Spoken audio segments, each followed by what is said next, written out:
each other.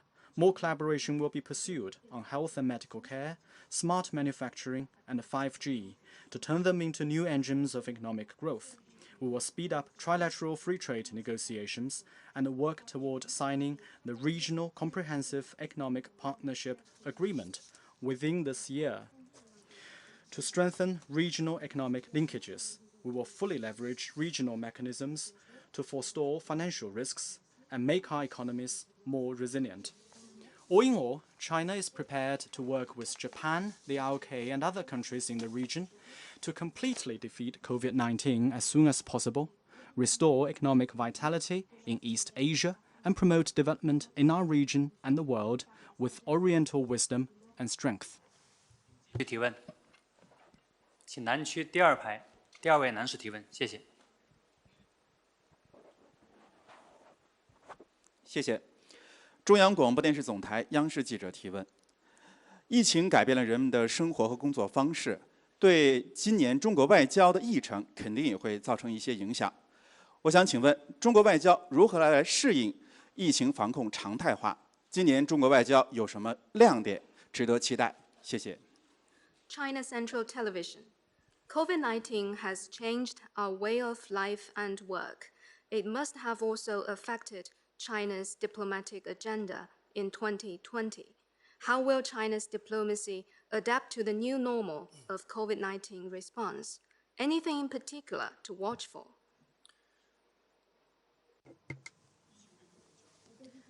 COVID-19 may have pressed the pause button on the interactions between countries, but China's diplomacy has not paused for a moment. Despite COVID-19, China has engaged in what we call cloud diplomacy in the form of phone calls, correspondence, and video conferences. President Xi Jinping has personally led China's diplomatic efforts throughout this period. He has engaged with many world leaders and advanced international cooperation as a global statesman. To date, he has had phone calls or meetings with nearly 50 foreign leaders and heads of international organizations. He has attended the extraordinary G20 Leaders Summit and spoken at the opening of the World Health Assembly. In all his diplomatic engagements, he underscored China's unequivocal commitment to global solidarity and cooperation against COVID-19. Premier Li Keqiang has also spoken with foreign leaders by phone and attended a special ASEAN+3 summit on COVID-19. I myself have had over 100 phone calls with foreign counterparts. China has held special foreign ministers' meetings with ASEAN members, Lantang Mekong countries, Japan and the ROK, BRICS countries, and SCO members. This year is of special significance in China's national rejuvenation. China's diplomatic service will adapt to the new normal of COVID-19 response, focus on 5 priorities, and create new highlights. First, we will make every effort to facilitate domestic development. Taking into account both domestic and international dynamics, we will leverage all the diplomatic resources at our disposal to support key national development strategies. We will work to keep the global production and supply chain stable after COVID-19, promote the liberalization and facilitation of trade and investment, and offset downward risks to the world economy. Second, we will firmly defend national interests. We will show more resolve and take more effective steps to safeguard China's sovereignty, security, and development interests, and forestall and foil all external attempts to interfere in China's internal affairs. Third, we will build stronger partnerships. We will seek steady progress in our relations with other major countries, expand the convergence of interests with our neighbors, and reinforce solidarity and friendship with fellow developing countries. Fourth, we will firmly uphold multilateralism. We will focus on enhancing global public health governance, support WHO in playing its due role in the global COVID-19 response, and garner efforts to build a global community of health for all. Fifth, we will actively expand international cooperation. We propose to set up joint COVID-19 response mechanisms with more countries for more effective cooperation against the virus. We will also push forward health cooperation under the Belt and Road Initiative to strengthen global preparedness against epidemics. 好，请继续提问。北区第4排靠中间走廊，埃及中东通讯社。 Middle East News Agency. African countries provided support to China when it was at a difficult phase in pandemic response. Now, Africa is facing a severe situation. How China will help African countries to fight against COVID-19, and will China reduce the debt for the African countries? Thank you. 埃及中东通讯社。非洲国家在中国抗疫最艰难的时刻，向中国提供了支持。目前，非洲疫情形势严峻，中方将如何帮助非洲抗击疫情？是否会减免非洲国家的债务？ China and Africa are good brothers who have shared will and woe together. Our people, having fought shoulder to shoulder for national liberation, are partners for common development. A few years back, we were together fighting Ebola. I fully agree with the AU Commission chairperson in saying that Africa and China are friends and, more importantly, comrades in arms. Nothing can change or damage this friendship. In the battle against COVID-19, China and Africa have again stood by each other. Over 50 African leaders have expressed solidarity and support in phone calls or public statements. China has subsequently sent medical expert teams to Africa's 5 sub-regions and surrounding countries. Resident Chinese medical teams based in 45 African countries have acted swiftly to assist in the local response. They have held nearly 400 training sessions for tens of thousands of African medical workers. We also look after the African community in China, just like we take care of our own families. All of the over 3,000 African students in Hubei and Wuhan have been safe and sound, except for just one, who got infected but was soon cured. This year marks the 20th anniversary of the Forum on China-Africa Cooperation. China's relations with Africa have stood the test of time and continue to flourish. We will continue to stand by Africa as it fights the virus. We will send anti-epidemic assistance to African and other developing countries as a matter of priority. We are considering sending more medical expert teams to the continent. China will continue to deliver on the health initiative announced at the BEIJING summit. We will accelerate construction of the headquarters for the Africa CDC and help boost public health capacity in African nations. In addition, China will continue to work with Africa on development capacity building. We will work out ways to move ahead with major ongoing cooperation projects and support African countries in reopening businesses soon to sustain Africa's economic momentum. We will work with other G20 members to implement the debt service suspension initiative to ease Africa's debt burden. We're also considering further bilateral support for African countries under the greatest strain to help our African brothers and sisters through this difficult time. To quote a Chinese saying, when brothers are of the same mind, they have the power to cut through metal. We're convinced that with help from China and the rest of the global community, the youthful continent of Africa will achieve greater and faster development after defeating COVID-19. 请北区第4排第1位女士提问，谢谢。谢谢主持人。中央广播电视总台央广记者提问。那么，尽管受到疫情的冲击，但中方强调有信心打赢脱贫攻坚战，全面建成小康社会。想请问王国伟，在这个过程中，为实现上述目标，中国外交将发挥怎样的作用？谢谢。China National Radio. In spite of the serious impact from COVID-19, the Chinese government has often reiterated its confidence in winning the battle against poverty and achieving moderate prosperity in all respects. How can China's foreign policy and foreign service contribute to the realization of these goals? Achieving moderate prosperity in all respects is a centenary goal of China, and eliminating extreme poverty has been our nation's dream for thousands of years. The entire Chinese nation are working doubly hard to accomplish these two historic goals this year. All members of China's diplomatic service are duty-bound to contribute their share, while the completion of these two tasks mainly depends on China's own efforts. Securing an enabling international environment is also important. Right now, the COVID-19 pandemic presents the greatest external complication and challenge to China's development.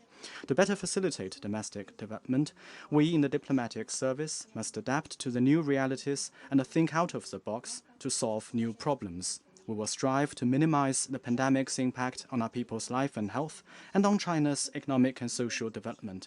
We will look out for new opportunities of development from fighting COVID-19 with the rest of the world. While staying vigilant against imported cases, we will face in more enabling conditions for resuming normal state-to-state interactions. We will take strong steps to advance international cooperation for shared benefit and make new contributions to the development and prosperity of China and the rest of the world. The Foreign Ministry has taken on specific responsibilities in the national drive for moderate prosperity and poverty eradication. For the past 28 years, the ministry has been paired with Jinping and Malipo, two poverty-stricken counties in Yunnan province designated by the central government, to help them escape poverty. I'm happy to report that the two counties have recently got rid of extreme poverty. My ministry will see the job through and help the two counties consolidate their gains. At the same time, we will continue to share China's success story of eliminating poverty through development and promote international exchange and cooperation on poverty reduction. We'll work to gain more understanding and support for China's battle against poverty and contribute to the global attainment of the 2030 Sustainable Development Goals. 请继续提问。南区第三排中间 CNN。Thank you, Stephen Jones, CNN. Mr. State Councilor, Chinese officials, including many of your ambassadors and spokespeople, are fighting an increasingly heated war of words with their foreign counterparts on a whole range of issues, especially online. Some of them have been accused of tweeting questionable information about the pandemic. But state media here has hailed this kind of so-called wolf warrior diplomacy, telling the world, especially Americans, to get used to it. So is this kind of over-the-top rhetoric and aggressive approach the new norm for Chinese diplomacy? Has China abandoned Tao Guang Yang Hui? And are you concerned about growing international backlashes against this new approach from Beijing? Thank you. 美国有线电视新闻网的记者，我们现在看到中美两国，特别是外交部发言人，还有中国驻外的一些使节，以及与美国国务院官员之间的口水战越演越烈，特别是双方在推特上的言论交锋日趋激烈。在前不久，我们还看到有一些中国的驻外使节呢，在推特上发的一些关于疫情的信息是不一定真实的，引发了人们质疑的。中国的国家媒体将此称之为“战狼外交”，但在中国之外，却引发了一些争议和批评的声音。有人觉得中国外交正在变得越来越咄咄逼人，越来越强硬。中国外交是否已经放弃了韬光养晦的指导原则，在变得更加强硬？ I respect your right to ask the question, but I'm afraid you're not framing the question in the right way. One has to have a sense of right and wrong. Without it, a person cannot be trusted, and a country cannot hold its own in the family of nations. There may be all kinds of interpretations and commentary about Chinese diplomacy.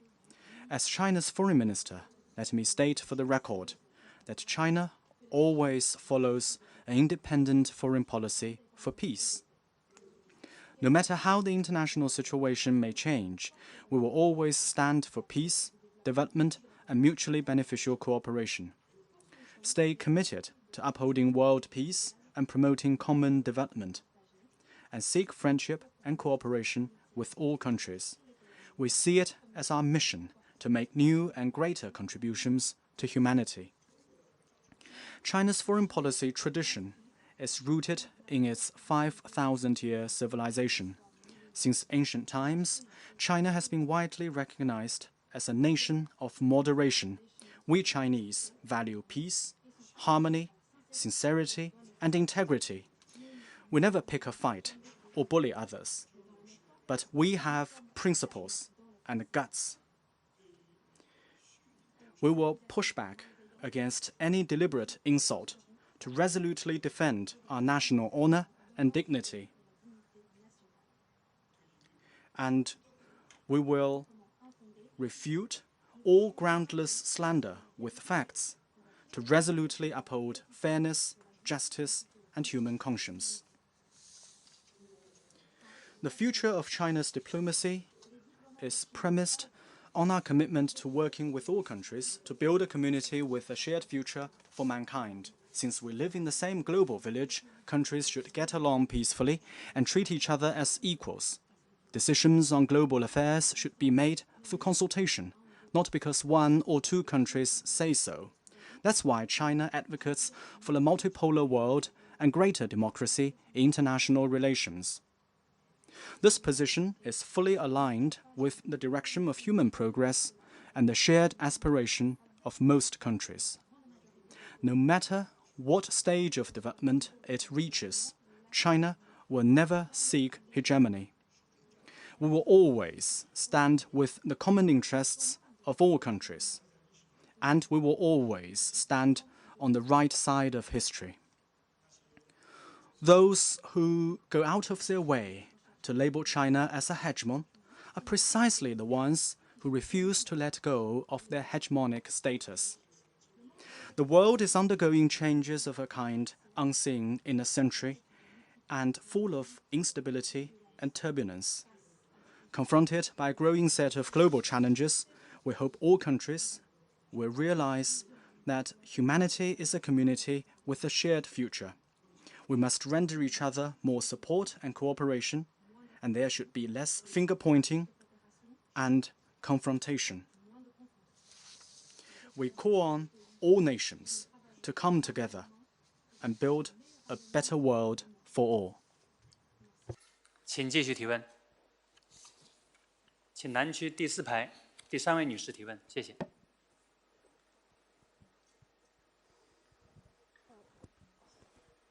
谢谢主持人。中央广播电视总台国广记者提问。那么最近一段时间以来呢，我们注意到美国在不断的指责世界卫生组织，然后呢，甚至声称世卫组织只为中国服务。那么请问中方是如何评价世卫组织的作用的？那同时呢，也有不少的国家提出要改革世卫组织。那想请问中国对于世卫组织的改革有何建议？谢谢。China Radio International. The US has been bashing WHO and accusing it of serving Chinese interests. How does China see the role of WHO? Many countries are calling for WHO reform.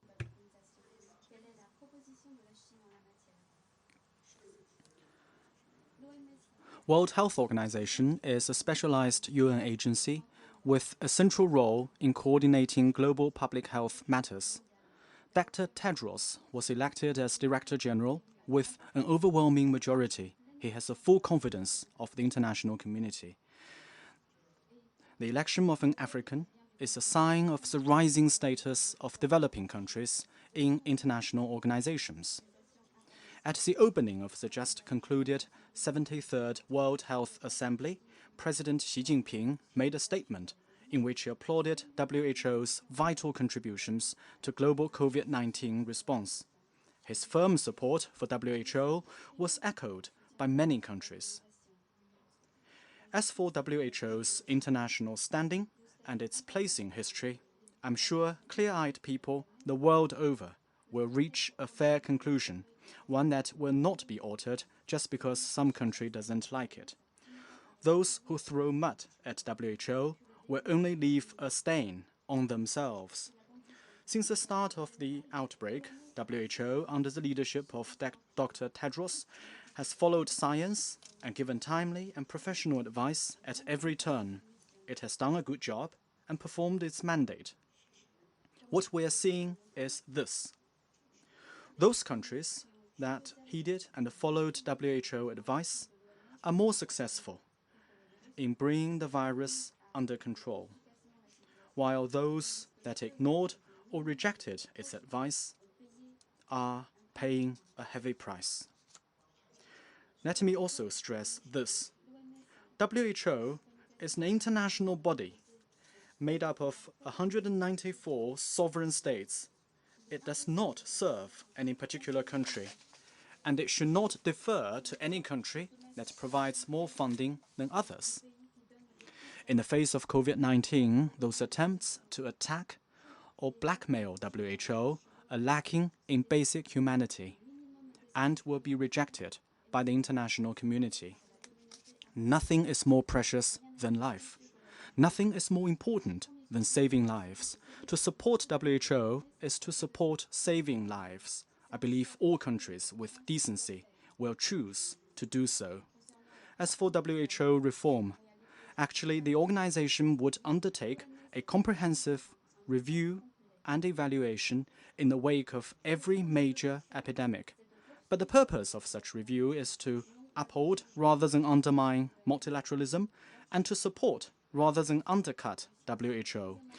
The 73rd World Health Assembly has passed a resolution that makes this point very clear. From China's perspective, WHO reform should have three priorities. First, to improve rules and procedures so as to remove the interference of political factors, value science and professional views, and preclude politicization and stigmatization.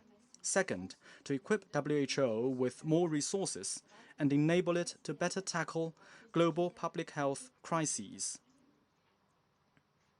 Third, to act on the vision of a global community of health for all and scale up support and import to developing countries to bolster their health sector. 请继续提问。南区第3排靠左边，哈通社。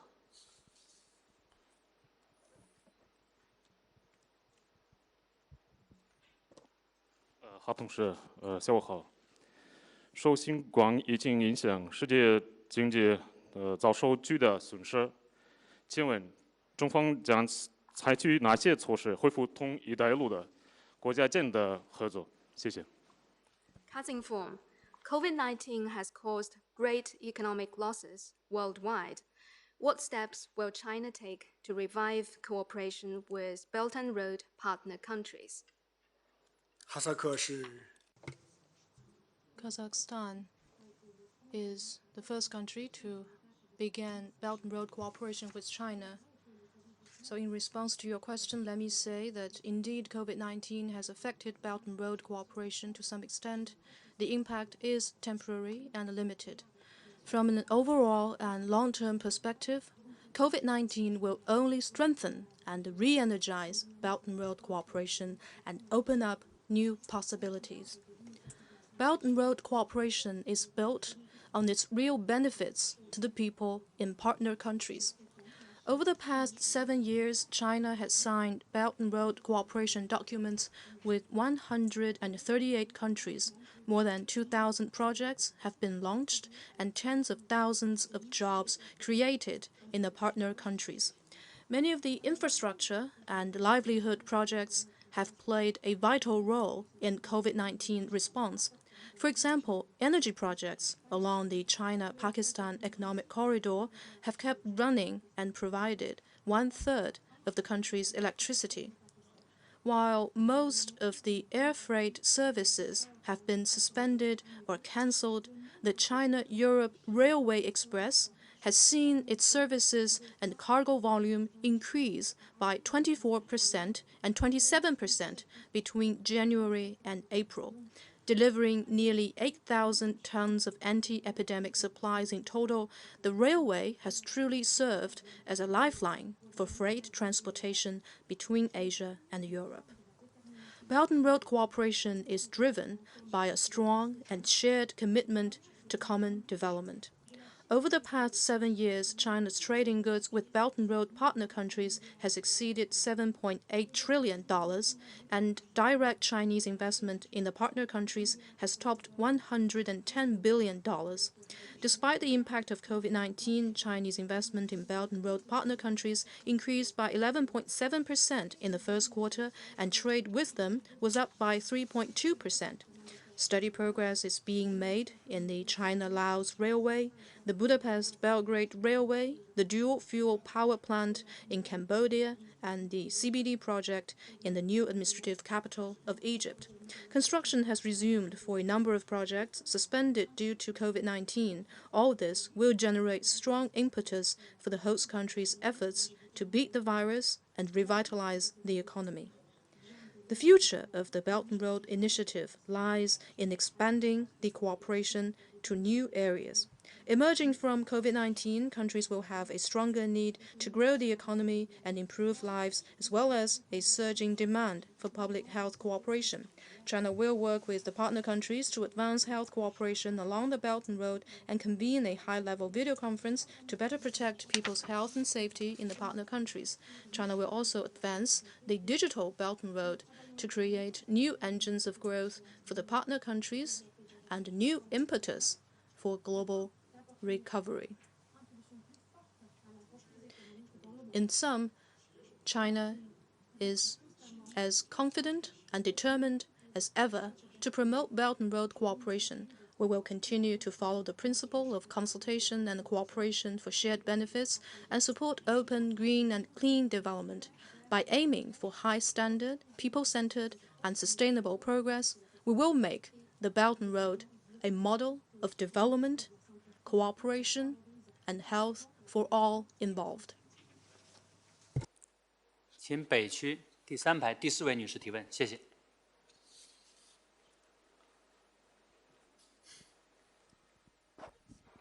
深圳卫视执新闻客户端记者提问：今年中国与东盟国家在10+1、10+3蓝莓合作框架下互动密切，成果也很显著。我想请问王国伟，中方对于推动与东盟国家关系的进一步发展有何规划和期待？谢谢。Shenzhen TV. This year, China and ASEAN countries have had close and fruitful interactions in the context of 10+1, 10+3, and Lancang-Mekong cooperation. What are China's plans and expectations for growing its relations with ASEAN? If you look at the course of China-ASEAN relations over the years, you can see that from the Asian financial crisis to the global financial crisis, each crisis has led to closer ties and stronger cooperation between the two sides. This is a testament to the extraordinary friendship and profound trust between us. I remember that during the SARS outbreak in 2003, the first multilateral conference was held between the leaders of China and ASEAN countries. It is also the case this time with COVID-19. On 20th February, I joined my ASEAN colleagues for a special foreign ministers meeting on COVID-19.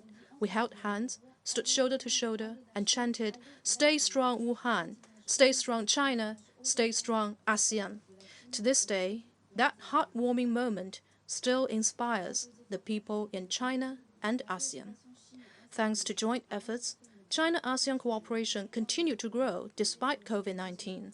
In the first quarter of this year, our trade in goods grew 6.1% to exceed $140 billion, making ASEAN China's biggest trading partner. This is a vote of confidence in each other's development prospects, even though we are confronted by a common challenge. Some ASEAN foreign ministers put it very well. That which does not kill us can only make us stronger. And we are stronger in the broken places. Indeed, just as rainbow appears after a storm, after COVID-19, China will continue to view ASEAN as a high priority in its neighborhood diplomacy and support ASEAN centrality in East Asian cooperation. We will work with ASEAN countries in the spirit of mutual trust, mutual accommodation, mutual benefit, and mutual assistance to take our relationship to the next level. We will accelerate cooperation to resume economic activities and make up for the losses caused by the virus. We will seek stronger complementarity between the Belt and Road Initiative and ASEAN development plans and expand cooperation in emerging sectors such as smart cities, artificial intelligence, and e-commerce. We will uphold the multilateral trading regime and work together for the signing of the Regional Comprehensive Economic Partnership Agreement within this year to build a more integrated regional economy. We propose a regional liaison mechanism for public health emergencies and reserve centers for epidemic control provision, which may help us enhance public health cooperation and crisis response capacity. We will make the most of the China-ASEAN Young Leaders Scholarship and other flagship programs to promote people-to-people exchanges. We will also step up cooperation on the blue economy and ecological and environmental protection to drive sustainable development and benefit people in our region. Next year will mark the 30th anniversary of China-ASEAN dialogue relations, another milestone for both sides. We're convinced that with the maturity and confidence this relationship has gained in the past 3 decades, China and ASEAN will take more solid steps forward in forging a closer community with a shared future. 到中间走廊，韩联社。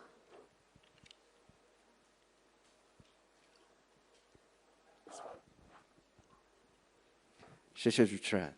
韩国联合通讯社记者提问：半岛对于东北亚安全稳定至关重要。您认为未来半岛局势应该朝着何种方向发展？还有最近美国总统特朗普也表达了同朝鲜最高领导人金正恩对话的意愿。在此背景下，朝美对话应该如何发展？还有在此过程中，中方将会发挥何种作用？谢谢。Yonhap News. The Korean Peninsula is vital for security and stability in Northeast Asia. In what direction do you think the situation should be going? President Trump recently said he may talk to Chairman Kim Jong-un. How should DPRK-US dialogue proceed? What role would China play? 中国朋友每年都提半岛的问题。 Our friends from the IOK always ask a question about the Korean Peninsula. It shows your keen interest. In our view, continued communication and dialogue between the DPRK and the US is important for resolving their differences and a key stepping stone to settling issues on the Korean Peninsula. As China has often counseled, having a dialogue is better than having nothing at all. We would like to see continuous interaction between DPRK and US leaders. We hope the two sides will resume meaningful dialogue and engagement as soon as possible. That said, building mutual trust and breaking the impasse on the peninsula would require more concrete steps. To achieve a genuine settlement, they need to not only talk the talk, but also walk the walk. We have seen some positive steps taken by the DPRK in the last few years toward de-escalation and denuclearization. Regrettably, these steps have not been reciprocated in a substantive way by the US side. This is the main reason for the ongoing stalemate in DPRK-US dialogue. More uncertainties have emerged surrounding the nuclear issue on the peninsula.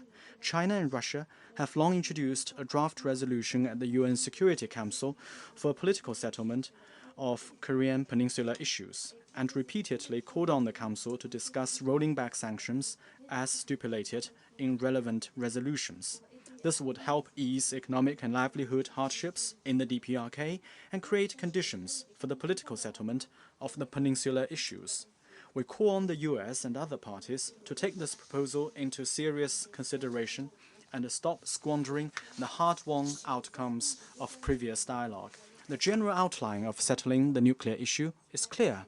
The parties must follow a dual-track approach of pursuing both denuclearization and a peace mechanism, and work out a roadmap for phased and synchronized actions. The rare opportunity for solving the issue should not be missed again. 请南区第二排第二位女士提问，谢谢。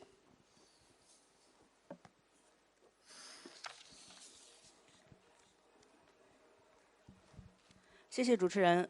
我是澎湃新闻的记者，请问近期台湾问题在中美关系中更加突出，美台实质性关系有所提升。请问王国伟，中方是否担心涉台问题会对中美关系产生进一步的负面影响？谢谢。The paper, Taiwan has become a more prominent issue in China-US relations recently. As the US and Taiwan upgrade their substantive ties, is China concerned that Taiwan-related issues may add further strain to China-US relations?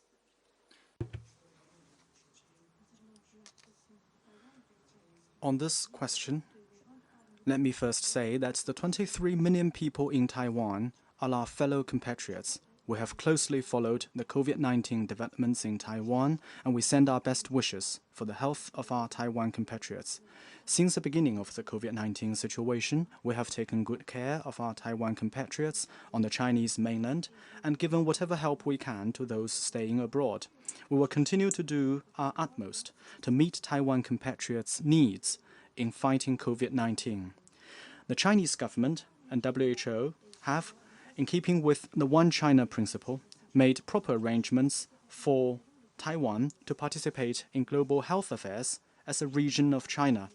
The Taiwan region has unimpeded access to information and expert-level exchange and cooperation with WHO and its member states. There has never been any technical barrier, nor is Taiwan a so-called loophole in the global fight against coronavirus. It's the Taiwan authorities who have turned a blind eye to their people's well-being. Turning its back on the 1992 consensus that the two sides of the Taiwan Strait belong to one and the same China, they have shut the door to cross-strait consultation on Taiwan's external activities. The Taiwan question is China's internal affair. The One China principle is an international consensus and the political foundation of China's diplomatic relations with other countries. We firmly oppose official interactions with the Taiwan authorities disguised as health cooperation. We firmly oppose Taiwan's pursuit of so-called international space in violation of the One China principle. We firmly oppose any external support and encouragement to those elements who take advantage of COVID-19 to seek Taiwan independence. Reunification of the two sides of the Taiwan Strait is a trend of history. No individual or force can stop it from happening. We urge the US side to fully appreciate the great sensitivity of the Taiwan question and abide by the One China principle and the 3 Sino-US communiques. We advise the US side to ditch its illusions and political calculations. We remind the US side not to make any attempt to challenge China's red line or misjudge 1.4 billion people's strong resolve to defend national unification. 请继续提问。南区第一排中间，新加坡海峡时报。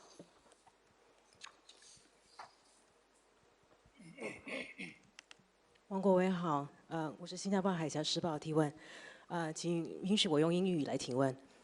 Some analysts have pointed out that China is taking advantage of Southeast Asia and other countries' preoccupation and distraction with fighting the pandemic by increasing activity in the South China Sea to advance its strategic aims there. What's your view on this, and have recent activities in the South China Sea impacted talks on the Code of Conduct? 谢谢。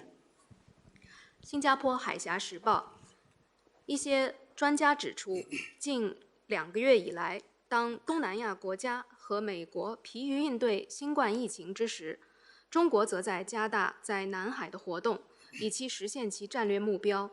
您对此如何评价？近期中国在南海的活动是否会影响南海行为准则磋商？ There is nothing to support the claim that China is using COVID-19 to expand its presence in the South China Sea. On the contrary, China has worked with ASEAN countries in recent months to beat the virus. We have assisted and supported each other, which has helped to strengthen mutual trust. Even as we speak, ships and planes carrying critical supplies are sailing in and flying over the South China Sea, a body of water that's witnessing mutual assistance and cooperation between China and ASEAN. In sharp contrast to this, a few non-regional countries are flexing their muscles by sending military aircraft and vessels to the South China Sea.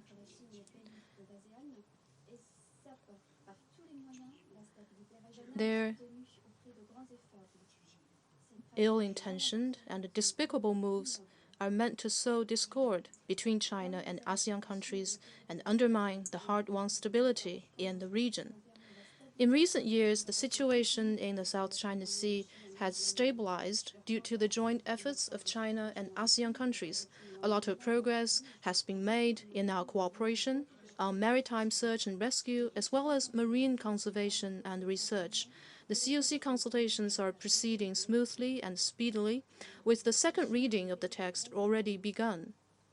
China and ASEAN countries have agreed to conclude the COC at an early date, a goal we are confident and determined to achieve. No external interference can distract or sabotage our efforts. COVID-19 has put the consultations on a break, but China is coordinating closely with ASEAN countries to pick up where we left off as soon as possible. We will also explore new ways of maritime cooperation to safeguard peace and stability and promote development and prosperity in the South China Sea region. 北区第5排第2位男士，谢谢。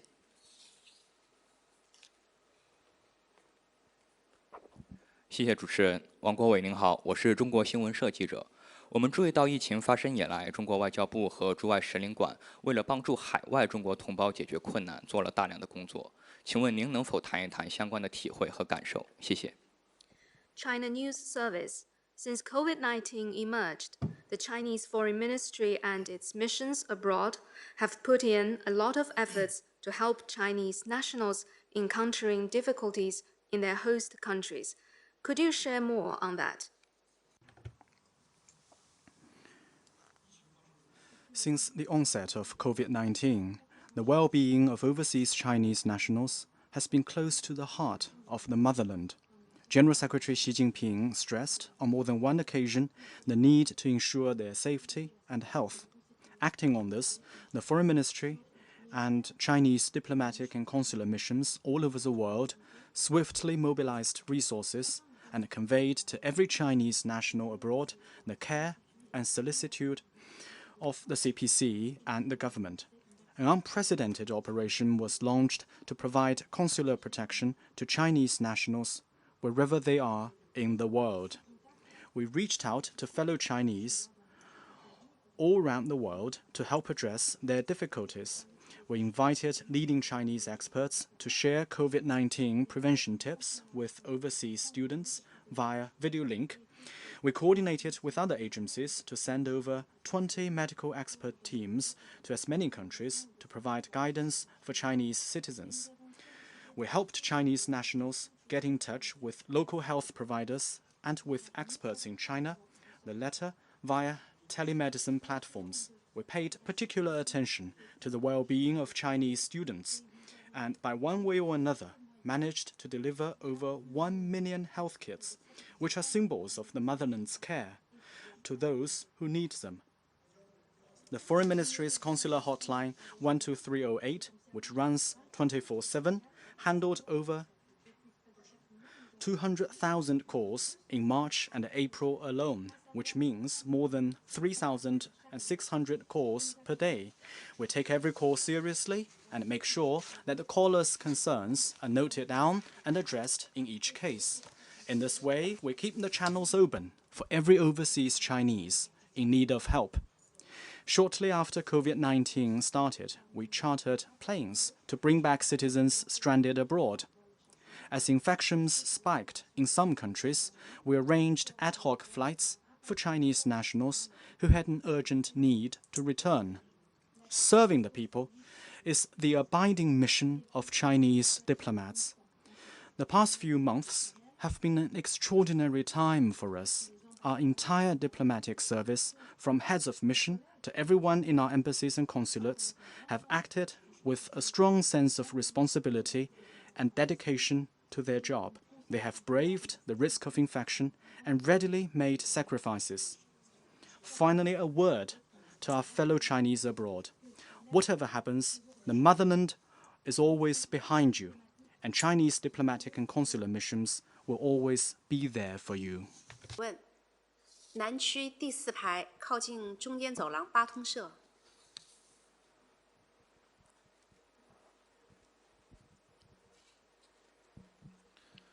Good afternoon. I am from Associated Press of Pakistan. The US and Taliban signed a peace deal in February this year. What are China's views about the current peace and reconciliation process in Afghanistan, and what role China will play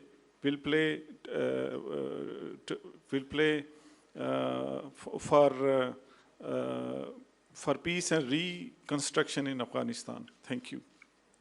巴基斯坦联合通讯社，美国和阿富汗塔利班签署和平协议之后，中方如何看待当前的阿富汗局势？将在阿富汗和平和解与重建进程中发挥怎样的作用？这位朋友来自。 My friend, you're from Pakistan, so I wish to begin by saying that a couple of days ago, a passenger aircraft crashed tragically in Pakistan, resulting in the loss of lives.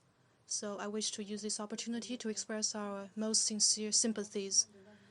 You asked about the issue of Afghanistan. Well, this country has long been regarded as the heart of Asia. It has a significant impact on regional peace and stability.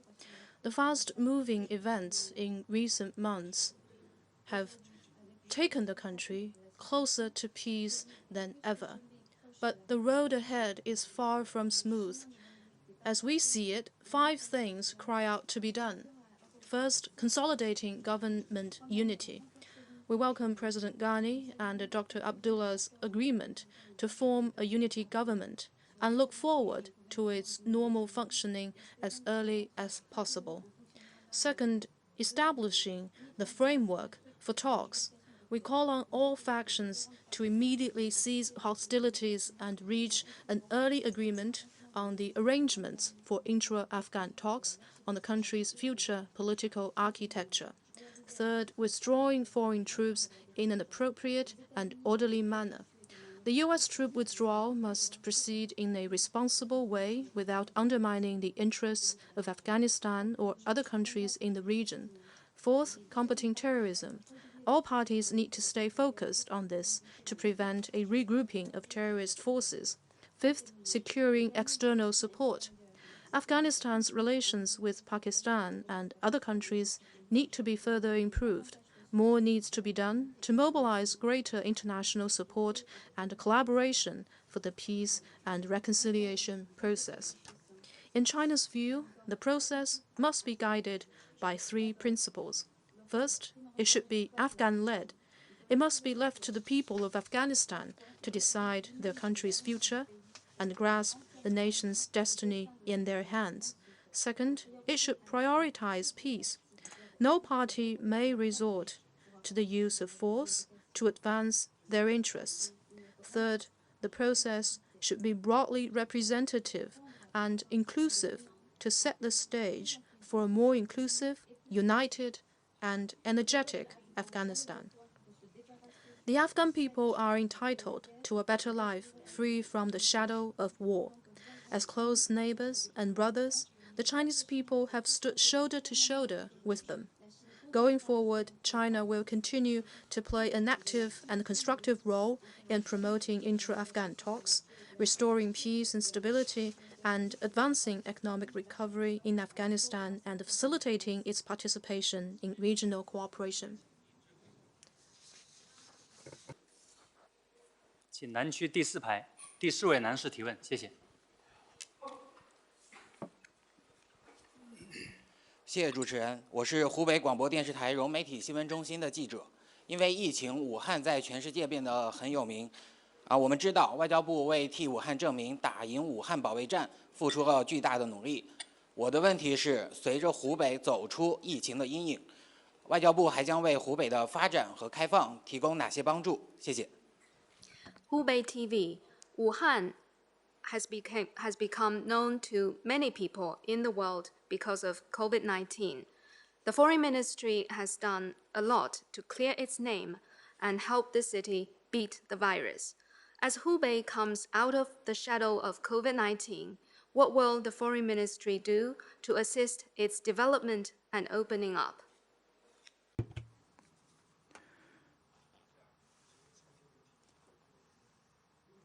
Well, I think it's very fitting that the final question comes from a correspondent from Hubei province. Under the strong leadership of the CPC Central Committee, with Comrade Xi Jinping at its core, a decisive victory has been won in the battle to safeguard Hubei province and its capital Wuhan.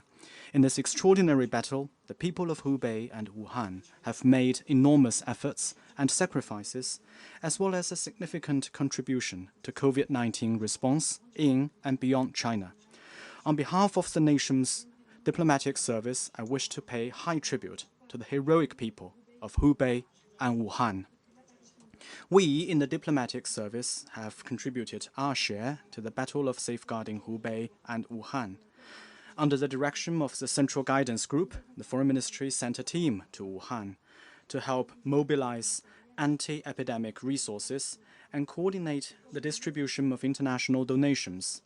Over 100 members of the diplomatic service who were visiting family in Hubei joined the local response. Upon learning that many overseas Chinese citizens from Hubei concerned about their families in the province were unable to return home because of flight cancellations, the Foreign Ministry instructed Chinese missions abroad to reach out to them and arrange charter flights to bring them home. By now, the economic and social order in Hubei has largely returned to normal. We, at the Foreign Ministry, will do whatever we can to boost its development in the post-COVID-19 era. We're exploring a fast track for essential international personnel to return to work in foreign-related enterprises in Hubei and Wuhan. Depending on how the pandemic evolves, we will create opportunities for Hubei to revive exchanges and cooperation with the outside world.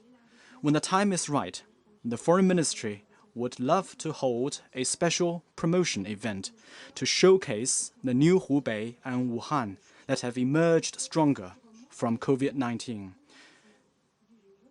This will be a major opportunity for the world to know more about Hubei and give more support to Wuhan. Thank you all. 媒体朋友们，今天的记者会。 Ladies and gentlemen, that's the end of this press conference. Thank you, Mr. Wang Yi, and thank you to everyone. Thank you.